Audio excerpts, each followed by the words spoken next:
Hi guys, how are you today? Doing Thanks, good. thanks for the opportunity to be here today. This opportunity to be able to share with you about one of my passions. And before I really unfold it, I just want to talk about being out in the woods. How many of you guys like being in the woods? I do.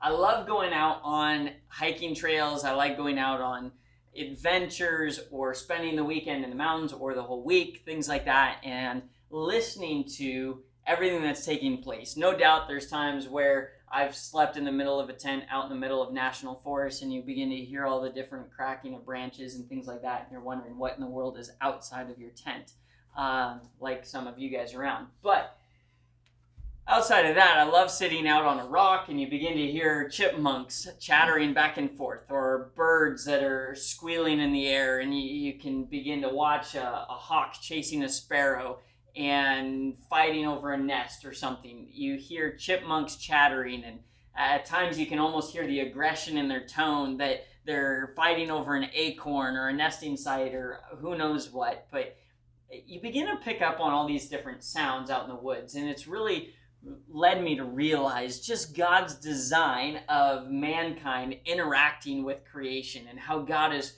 created creation to have interactions that go full circle. And it's really fascinating.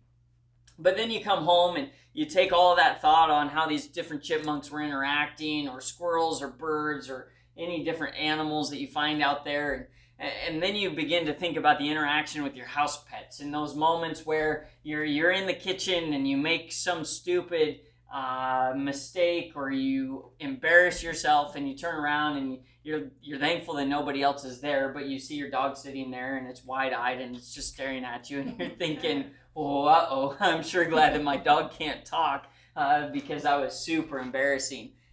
And so it just reminds us of this interaction. You get to tell your dog to sit, lay down, roll over, and it knows how to listen. And God's designed us with these interactions. It's quite cool. But that's part of why I love hunting. It's why I like elk hunting and deer hunting, but specifically turkey hunting, is I enjoy the interaction with the animals. I enjoy being able to pick up on some of the communication. And if you study them enough, you can begin to understand the different sounds that they make or the signals that they make to know what they're trying to communicate to each other. And it's quite fascinating. See, spring turkey season takes place in the middle of mating season. It's in the height of breeding season for toms and hens. And so at the height of their breeding season, they're super interactive. They're super vocal. The Wildlife Journal they did a research study on some of those signals and vocals that male turkeys will do in order to help attract females. So spring turkey season concentrates on tom turkeys. That's what you can hunt. You can't hunt the breeded females, but you're hunting over those males. So by interacting with the animal, you can begin to see some of the patterns, you can see some of the signals, you start to learn how they're interacting. But the study showed that toms get really vocal during spring hunting season, spring breeding season.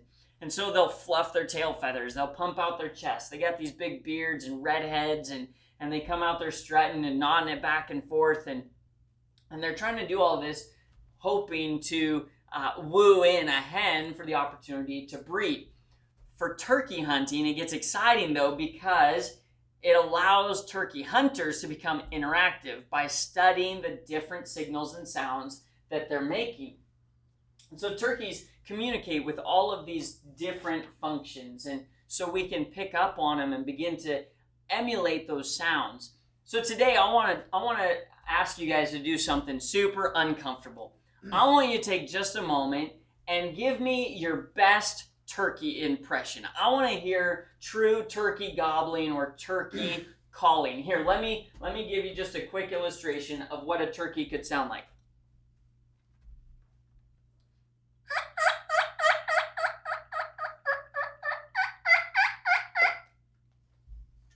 All right, so I want you to do your best to give me some type of turkey sound. All right, here we go. On one count of three. 1, 2, 3. Gobble, gobble, gobble. All right. That's great. I'm not sure where you guys are at with that. I don't know that those would work in the woods, but I was out hunting last year with a friend, Tim, and we sat down next to a solo tree on the middle of the field, and we could hear these turkeys from a distance. And so we sit down and we pull out our mouth call, and we're calling just a little bit to see if we could get them excited. And if you could get them excited, a tom will get really curious and begin to work his way over. And so oftentimes you just have to give a little call, make it known that you're in the area, and then turkeys will begin to migrate over and see where you're at. You just want to be careful not to call too much, otherwise you'll scare them off. But by learning the different sounds and signals, you can begin to communicate and understand what turkeys are doing and how they might respond. And so learning how to have this interaction. Though our communication might not be intelligible, we can communicate through these different interactions to kind of have an idea of what they might be saying. If only our relationships today were as simple as turkeys, it might make it a little easier. Male turkeys just have to show up. They strut their feathers, they fan their tail, they gobble a little bit, and then the hens come running and they mate, and it's easy. But for human beings, it doesn't quite work that way. But for today, what we're going to try and do is we're going to carry on a flirtatious conversation in turkey. Okay, so I brought a box call with me today. I want you to try having a conversation with me in turkey. Try that box call for just a moment. That'll make every sound that you need to have a romantic conversation in turkey. You see, according to Calling Out Loud, a journal on turkey calling, you have to make it attractive. You have to sometimes speak gently. Other times you have to speak more aggressively. It depends on your mood for the day. And so, all right, here's what we're going to do. We're gonna just whisper a little bit, okay? So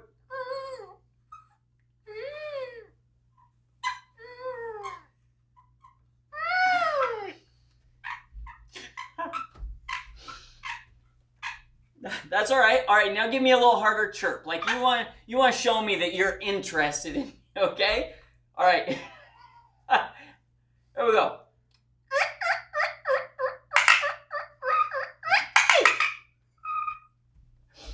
That's good. All right, now why don't you let somebody else try? So hand the box call to somebody else.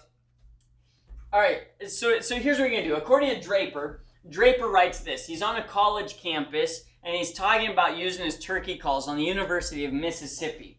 But Draper says, act like you're on a date with a girl. If you talk too much, you're going to run her off. You need to relax and just let her set the tone. So by listening to the purrs, by listening to what's going on, you can begin to judge or anticipate that conversation. See, this is why I enjoy turkey season, is that you and I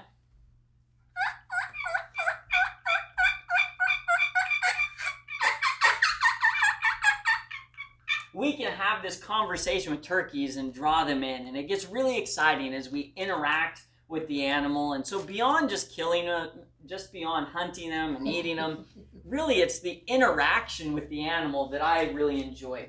And so just like investing in our own relationships and our own time, we can learn how to interact with elk and deer and turkeys and other things like that. And we can apply some of the same principles to studying the animals as our own human interactions. And so next time you're out and about, I want to encourage you to grab a turkey call. These mouth reeds are great. Slip them in your mouth. Nobody knows they're there. Walk down the street and send out a call and see what it does for you. Have fun with it and enjoy.